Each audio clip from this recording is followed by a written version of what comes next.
Lisa Fry, the Catholic unschooler here, slash very relaxed homeschooler, slash about to get a little bit more staunch, starting September 6th. So, does that make any sense? It really doesn't, but it's okay. Why? Because it doesn't have to. So how is everybody? I am doing a little better tonight. I'm telling you, by the time the nighttime comes, that's when I'm a little bit more settled. The morning hours have been like hell, and I really wish that I didn't have to face those morning hours. I used to love the morning. The morning was like my favorite part of the day. And so I really want to get to a place where I can be joyful then. And it's really annoying because it's not. I went to, a lot happened today. There was a heater guy that came. I went to my town's, they have a career center.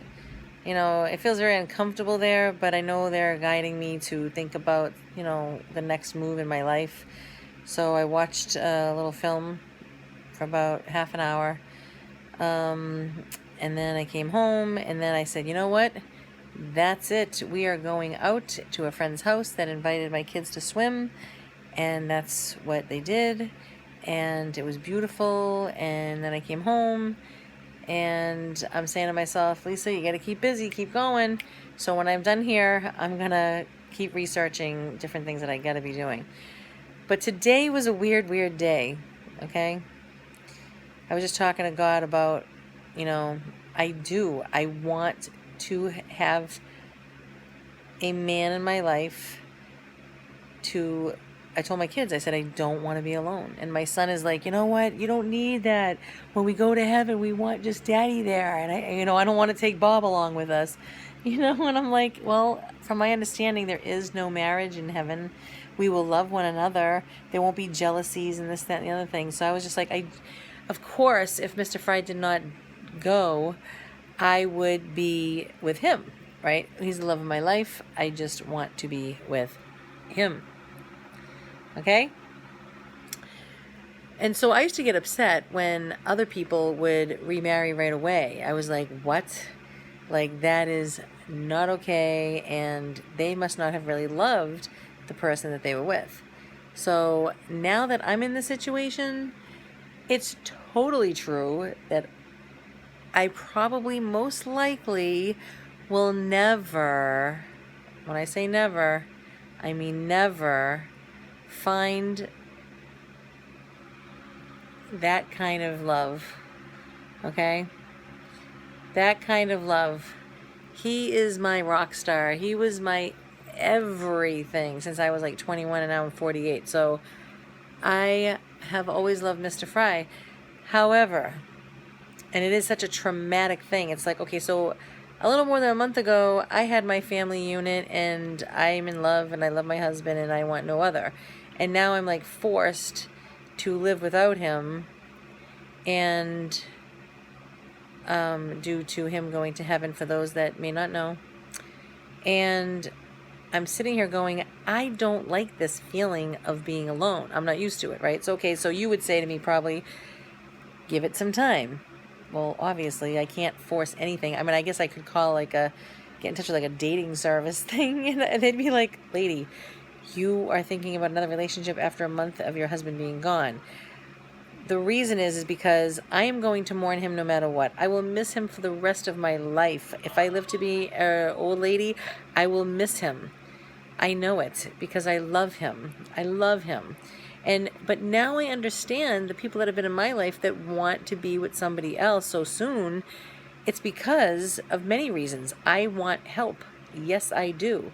Okay, so that's like, you can't just say, okay, hey, I have 3 kids, and would you like to come on board and help us out? Obviously, that's not the way to go about things, and it's unnatural, and it's not nice. Okay, but I'm being honest. I want help. I don't want to do this by myself. And no other man, this is not his domain. This is not his. He didn't create this, okay? Mr. Fry and I did. So the thing is, I also want to be loved. I told my kids, I don't want to be alone. I don't like it. It's not good for man to be alone, God said. And so it's very difficult because if I had my choice, I would choose Mr. Fry. I did. I had his children. I wanted to grow old with him. He's the love of my life. There is no other. So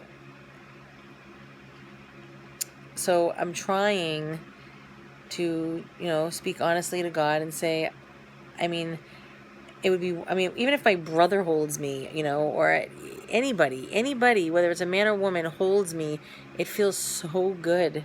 It just feels so good. It takes the pain away, and I know that God is really the ultimate person, the ultimate one to soothe all of that in us, right?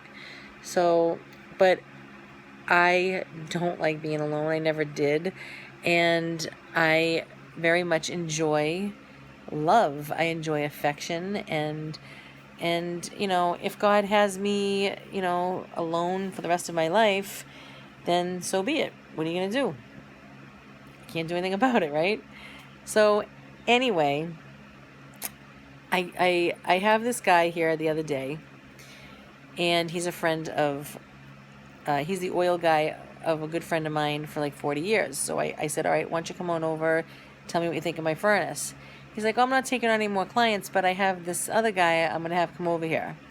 All right, so I get on the phone with this other guy. We're playing phone tag. And then when I finally get to talk to him, we get along so good. It was so nice because it wasn't just a business call. Like, we started talking, just about everything. And it was like a breath of fresh air. It felt so good to just talk and have this companion and just to laugh. And, so anyway, so I'm on the phone with him. So now he comes over today, right? Crazy. So I'm cleaning my house last night, getting ready for this gentleman to come in here. I'm going, okay. I said, Sarah, you got to help me out here because I don't know what's going on, and we're talking about these things. And I'm considering, so I have no idea what this guy looks like, right? But I know he's really honest and he's really nice and we get along really nicely and he's talking to me. And it's weird because it's like, I didn't think I had it going on anymore. So, the thing is, so he's in my house, we meet, okay, he looks like a Harley kind of dude, shaved head, goatee, and a burly guy, is into monster trucks and everything. And so I know he has kids. He has 2 kids, boy and a girl, around my kids' ages. And, he has no ring on his finger. And I'm like, okay. I'm like, all right, I can, he's a big burly guy. You picture him wearing like a lumberjack, thing on him, and he's living, he can go in the forest and cut down a tree, and and I like that. But it's not Mr. Fry at all. But I'm trying to have an open mind here, right? We're talking. He stayed at my house for hours. We just talked. He's telling me about the furnace, and then we just talked outside. And so now I'm like, okay, this is pretty good. All right, it feels good anyway. That's all I'm saying. It's very difficult because there's so many mixed emotions. There's like a lot of trauma, and then all of a sudden it's like I'm trying to be open-minded. Well, after a really long time of talking, something happened that I was like, what? He says to me, my wife. And I'm like, oh no.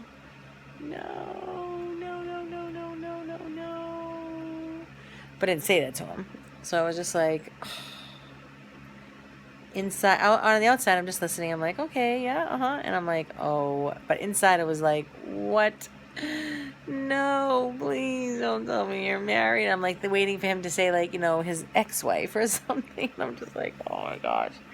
So all right, I keep my cool. And then I come to find out that he is unhappily married. So now I'm like, okay, well, this isn't going to happen. I can see that, he is really dry in his marriage. And so I just was outside and I said, you're married. And, I was just talking about myself or whatever, and I went, but you're married, and that is a no-no. And I actually started encouraging him to go out, take your wife out in the car. So I knew right then and there I had to like end that fantasy of mine and trying. So, it really did bum me out, but it is what it is. And I tried to encourage him. I said, you need to go. It sounds like you already made up your mind that you don't want to be with your wife. I said, that's a bad attitude. You go take her out. Go in the car, hold her hand, go. You have to. You have an obligation. And if you don't want to, I said, you're being very irresponsible. You have to fix this out because you have an institution, a family, and you need to figure it out. So we finally left, but it was like, oh my gosh. And he actually, before he would like look, and he'd go like this with his hand, like looking at me, and he goes, you'll have no problem finding somebody else, and I'm like thinking, wow, I hope this is true. I really don't. It's so, how? It's like I look at my husband's pictures and I'm like, oh my gosh. Yeah. It's like so weird.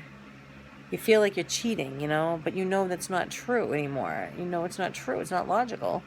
Till death do us part. I don't know. There's so many different emotions going through my brain. So if you have lost a spouse, you probably understand what I'm talking about. Do not know which way God will lead me. Am I going to be a nun someday? Am I just going to be a little old grandmother to my kids, children? Am I going to get remarried? My son is like, at first he was on board. I said, I thought you were for this.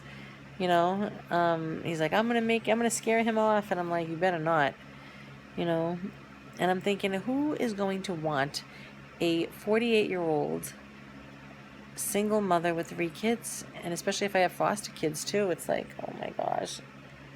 The guy is really going to have to love me. That's the thing. So there's many aspects of why I don't want to be alone. I never liked it. I want to be loved, and it would be nice to have that family unit again. My kids are like, I don't want a stepfather. And I'm like, I said, and they're like, just wait till we're older. And it's like, oh my gosh, I don't want to do this by myself. That's what I'm saying. So I will have to receive God's grace in all of this and whatever he wants of me, really. I might have to be alone for the rest of my life, and that'll be another penance of mine, I'm sure. But so going through all of this, and it's a very exhausting lifestyle. Ugh, it is.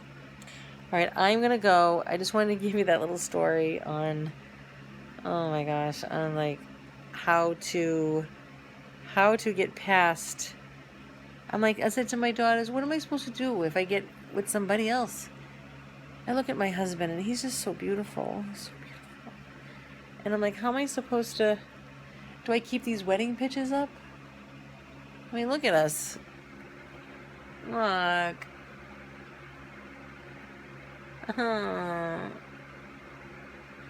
How am I supposed to get past that? Look at this man. Do you understand what I'm saying? Oh my gosh, we have so many memories. It's insane. Like, insane. But it can't be insane because this is God's will. God's perfect timing. Oh man. Wow, this is like heavy duty stuff, man. It's like heavy duty stuff. It's so heavy. So anyway, I have to go figure out what direction I'm going into with my career. How am I going to support my life for the rest of my life? That's what I'm thinking about. So I'm going to go do that. I'm looking for a, preferably not necessary, because I know how to deal with Mr. Fry was Catholic, but not a devout Catholic. So I know how to be in a marriage that is not like that. I get it. For the past 10 years, I have studied and practiced and learned how to be a sacrificial wife. I get it. I think I'm pretty good at it now. I have my faults about it, but it would be nice to have a Catholic, strong Catholic man. That would be awesome. So that's all. That's all she wrote, baby. That's all she wrote. All right. I will talk to you later. God bless you, and remember that God is good all the time. Bye-bye.